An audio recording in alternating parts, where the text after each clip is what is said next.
Idaho Experience is made possible with funding from the James and Barbara Cimino Foundation, Ann Volokay and Louise Nelson, Judy and Steve Meyer, with additional support from the Corporation for Public Broadcasting, and contributions to the Friends of Idaho Public Television and viewers like you. Thank you. Who was Frank Church? Frank Church was probably what a senator should be.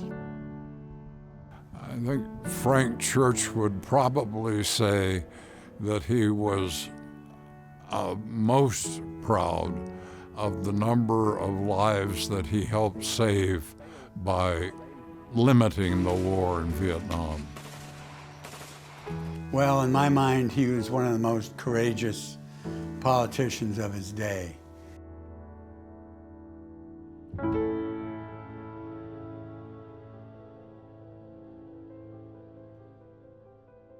Frank Forrester Church III was born in Boise, July of 1924. Frank was from a very strong Republican family. There was always politics talked in the house. Frank Church, from a very early age, showed an interest in politics, public service, the issues of the day. Church's role model was Idaho Senator William Borah.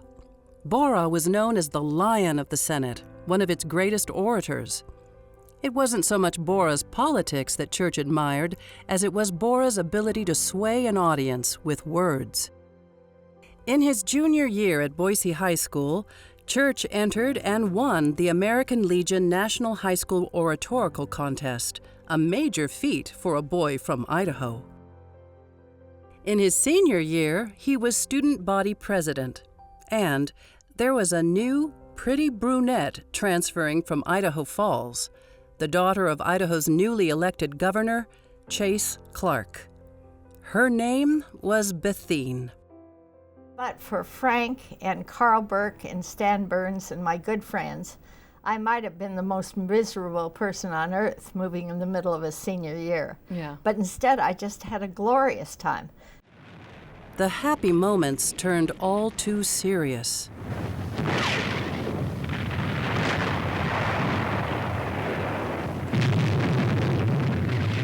After 2 semesters at Stanford, he joined the Army. He went through the Fort Benning drill and became an infantry officer, later assigned to intelligence, military intelligence, and later went on to the Far East in India and China. Service in the war transformed Church's thinking about America's role in the world, especially in the Far East. He and Bethene had an on-again, off-again relationship because Church could never quite commit. And once he found out, wait a minute, she may be getting married to somebody else, and his friends, all his Boise friends who he kept all his life, said to him, Frank, you gotta move here. You gotta get going, because you may lose Bethene. And at that point, I think he made the proposal. The two were married on the front porch of the Robinson Bar Ranch, the Clark family cabin. Church was accepted at Harvard Law School, but he and Bethene returned to Stanford. Then Church got sick. A doctor diagnosed testicular cancer. Initially given 3 months to live, Church and Bethene considered committing suicide. They just couldn't imagine life without each other. But another physician suggested the cancer might respond to a new, radical treatment: radiation. Bombarded with x-rays, just bombarded, something fierce. He was very ill, but he kept hanging on, and one day they concluded they'd killed the cancer. And with that gift of life, he felt that he didn't know how long it would be, and he just wanted to live every bit of it. Ladies and gentlemen, we take pleasure in introducing Mr. Frank Church, Democratic candidate for the United States Senate. Mr. Church. Good evening. For the past 10 years, the Republican Party has... I only practiced law 5 years, and I could just feel it building in him. And finally he said, you know, I'd like to run for the Senate. So I said, well, we have to have some money to run on. So we sold our house. And we had $6,000 that was ours after we sold it. And we ran on that $6,000. I think it's time that we put an end to Idaho's decade of stunted growth. 10 years of continuous Republican administration of our state affairs have produced negative results. It's time for a change. And change came. By election night, Church won with more than 56% of the vote. At 32, he became one of the youngest senators in American history. He was fairly thin and he resembled not only the elevator operators, the young guys, but he almost resembled the Senate pages who were teenagers. So he'd often, you know, when they called him the boy senator, that meant more than just being so young. That meant he really looked like it. Frank and Bethune moved their family to Washington. While Church got started learning the ropes in the Senate, Bethune took on the tougher job of being a U.S. senator's wife. For a senator from a sparsely populated western state to have a wonderfully engaging spouse who could talk to Fidel Castro but feel very comfortable with Jacqueline Kennedy and everything in between was a tremendous asset. It helped open doors. At first, Church struggled to find his place among his colleagues. Majority Leader Lyndon Johnson froze him out over a previous vote, but changed his mind when Church found a compromise that passed the first civil rights bill since Reconstruction. When Church came to Lyndon Johnson with the jury trial amendment and helped craft it, it allowed for that first civil rights bill to go through. And it also led the way for Frank Church to be selected by Lyndon Johnson to serve on the Foreign Relations Committee as a freshman. With the support of presidential candidate John Kennedy, Church campaigned to be the keynote speaker at the 1960 Democratic Convention. If the Soviet Union is communism on exhibit, even more is the United States the showcase of democracy. How urgent it is for us to show all the watching world that democracy has the will to serve vital public needs. Church was rapidly becoming a national figure and a powerful force in the Senate. I've never known a man who went up on an Idaho mountainside and spent a night under a star-studded summer sky who felt self-important the next morning. Church was a supporter of the Wilderness Act. It would set aside millions of acres of federal land from being developed. But when the Interior Committee chair fell sick, he asked Church to take the bill to the floor. Church managed the floor debate, and it passed 73-12. He then headed home to campaign for re-election. It seemed like everyone, including his father-in-law, challenged the wisdom of supporting the Wilderness Bill. How do you expect to win supporting this bill? The mining industry is going to oppose it. The timber industry is going to oppose it. You'll lose this election. Well, Church did the work on it. It was successful, and the people of Idaho reelected him. Church won with almost 56% of the vote, though it would be another 3 years before the Wilderness Bill would make it out of the House and be signed into law. Back in Washington, Church was concerned about the mood of the country. Civil unrest and the rise of the radical right left him with a sense of foreboding. He wasn't wrong. President Kennedy died at 1 p.m. Central Standard Time. To honor the slain JFK, now President Lyndon Johnson moved quickly to pass his first major piece of legislation, the Civil Rights Act of 1964. Well, it's a difficult task because the South had a near stranglehold on the Senate at that time, and they were Democrats, and they were in the majority. Church became a key vote on some amendments, actually, and he carried amendments on the Senate floor for Johnson. And as part of his work on the Select Committee on Aging, Church moved to do something for another group of Americans. The poorest people in the country were aging widows. Their husbands may have had Social Security, but their Social Security allotment was so small, it couldn't keep body and soul together. It was sort of a scandal. Back in 1957, Church had supported the establishment of Social Security disability insurance to help those who couldn't work because of a disability. Now, he joined with President Johnson to create Medicare. But the escalating events in Vietnam outraged Church. So, in 1965, he spoke out against American intervention in Vietnam. It's a long way from Idaho to Vietnam. From the time the first American soldier landed in Vietnam, I have voted to give our fighting men all possible support. But I was against sending American boys into Vietnam in the first place. General MacArthur warned after Korea that we should never again involve ourselves in another war on the Asian mainland, where we can spend away our men and money without limit. I agreed. I didn't want us caught up again in another windless war.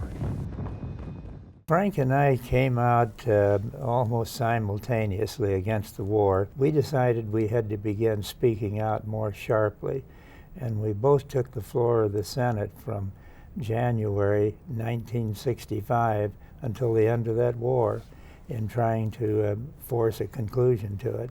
He was willing to risk his office over it. I mean, this is the way you lose elections. But he went home and told the folks that he thought this was a foolish war, that and from all the reasons that we later learned the hard way. And I think that's one of the great legacies he left our country, an example of courage and under fire. Church indeed took heat for his views back home in Idaho. Ron Rankin, a North Idahoan with ties to the John Birch Society and wealthy conservatives from California, started a recall petition. The effort didn't go far, but it put Church on notice that his campaign for re-election in 1968 was going to be a fight. Who's fit for Senator? Frank Church. Church ran against Congressman George Hansen. It was a nasty campaign. I don't believe in feeding and fighting the enemy at the same time. I have consistently opposed all trade concessions with communist nations, particularly so long as they supply the means to the enemy in Vietnam to prolong the war and kill American soldiers. Church had a huge advantage on the campaign trail. Bethune. Frank ran out of pamphlets, too. Hi, Joe. How are you? I'm confident that his success is at least in half measure due to my mother's tremendous, loving political instinct. She always would be the first person in the family to shake a hand in the morning and the last person in the family to shake a hand at night. Though Idahoans threw their support behind Republican Richard Nixon for president, enough crossed party lines to give Church a narrow victory. We want to go now across the continent to Boise, Idaho, where Saul Zaleski, our ABC correspondent, is with Senator Frank Church. Senator, do you see this projection, which is apparently going to be 56, 58%, as indicative of your policy regarding Vietnam? Well, I think that it's more representative of the very independent-mindedness of Idaho people. I think the vote reflects that, and I've tried to give them independent judgment, independent representation in the Senate. In addition to his work on Vietnam, Church had amassed a long list of conservation accomplishments, including the Wild and Scenic Rivers Act, the Land and Water Conservation Fund, and the National Seashores Act. Now he saw it was time to protect what he felt was the heart of Idaho, the Sawtooths and the White Clouds. The White Cloud Mountains in Idaho are among the most beautiful in the country. They've become the subject of a heated controversy, of which many of you are acquainted, for the discovery of molybdenum at the base of Castle Peak. Church had long tried to get a bill passed, but it always failed in the House. And with a Republican president, he knew he needed even more help. But this time, he had a Republican ally, 2nd District Congressman Orville Hansen.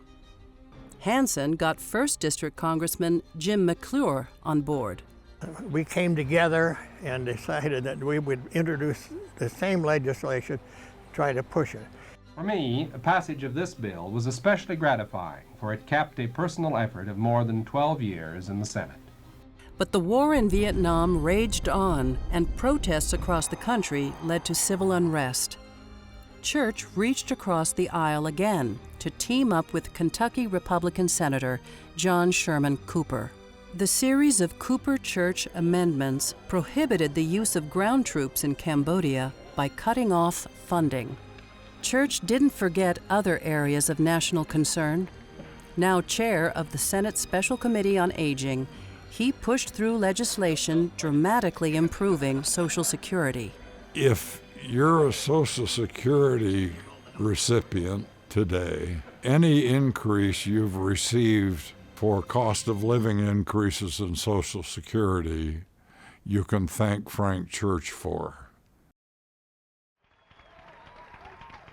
In 1974, Church campaigned in the shadow of the Watergate scandal.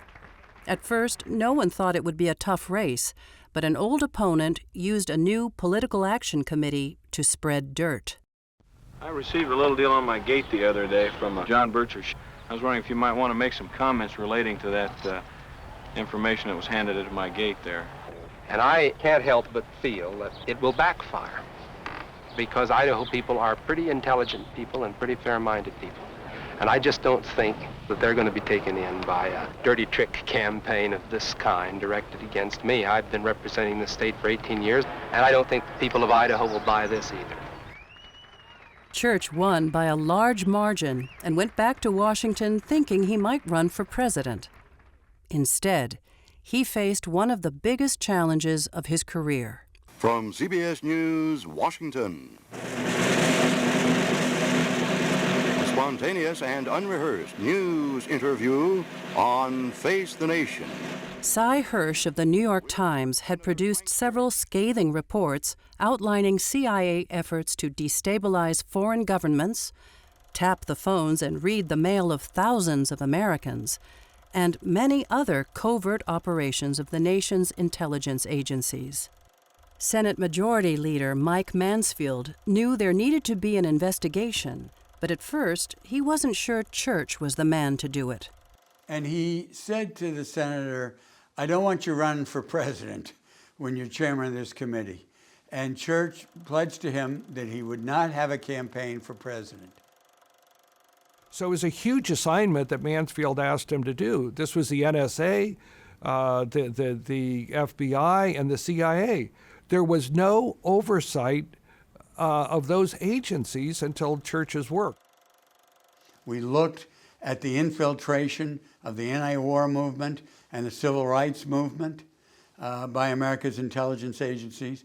We looked at the effort to foment coups in foreign countries. This has not been brought on because the Congress wished to interfere with intelligence work. It's been brought on because of the evidence that the agency has not been operating properly and within the law. They created a new permanent select committee on intelligence, and they created something called the Foreign Intelligence Surveillance Act to stop the spying on Americans. Today, the most important document bearing on, I would say, American liberty that exists. And wherever you read about this issue, somewhere or another in that story, they still talk about the Church Committee. So to those who say it's too late, I reply that it's never too late to try, nor are the odds ever too great. That was the spirit with which the West was won, and in that spirit, I now formally declare my candidacy for the office of President of the United States.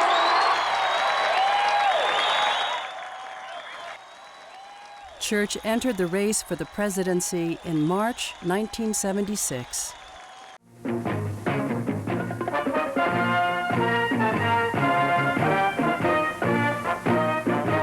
The Nebraska primary would be his first test. We started out at 0% in the polls with 12 days to go. And at the end of this 12 days intensive introduction to Frank Church, he won the primary against Jimmy Carter. But even though he was doing well in the remaining primaries, he eventually recognized he couldn't get enough delegates for the nomination. Last Wednesday, following the final presidential primaries in Ohio, California, and New Jersey, I phoned Jimmy Carter to congratulate him on his forthcoming nomination. Back in the Senate, Church wanted to save the largest blocks of primitive wilderness in the lower 48. He proposed the Central Idaho Wilderness Act to preserve the area surrounding Idaho's famous River of No Return. Church took heat from some mining and recreational interests. And Church answered some of those questions by preserving the landing strips in the backcountry and allowing jet boats and so forth, and making sure that the boundaries made a lot of sense from a science standpoint, from the watersheds and the landscapes and so forth. Church was now chair of the Senate Foreign Relations Committee. President Carter wanted to improve relations with Latin American countries, especially Panama. So he pushed a Panama Canal Treaty. I felt during the time that the Panama Canal Treaty was the greatest non-issue of our time. It should have been passed quickly and easily. It took 67 votes as a treaty, obviously. But the opposition to that treaty was unbelievable.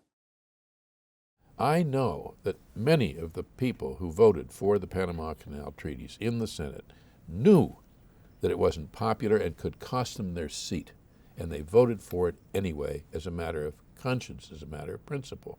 And Frank had, in my view, he had what Truman had. And it's one thing to have courage, but what really matters is when you have the courage of your conviction.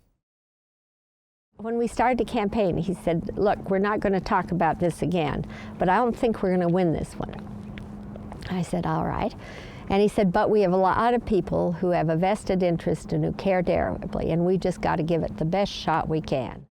It was a dirtier campaign than anyone imagined. The National Conservative Political Action Committee was pioneering the use of independent expenditures to influence elections. Look at his ad today, for example. In 1980, it spent millions of dollars targeting Democrats like Church to try and take control of the Senate.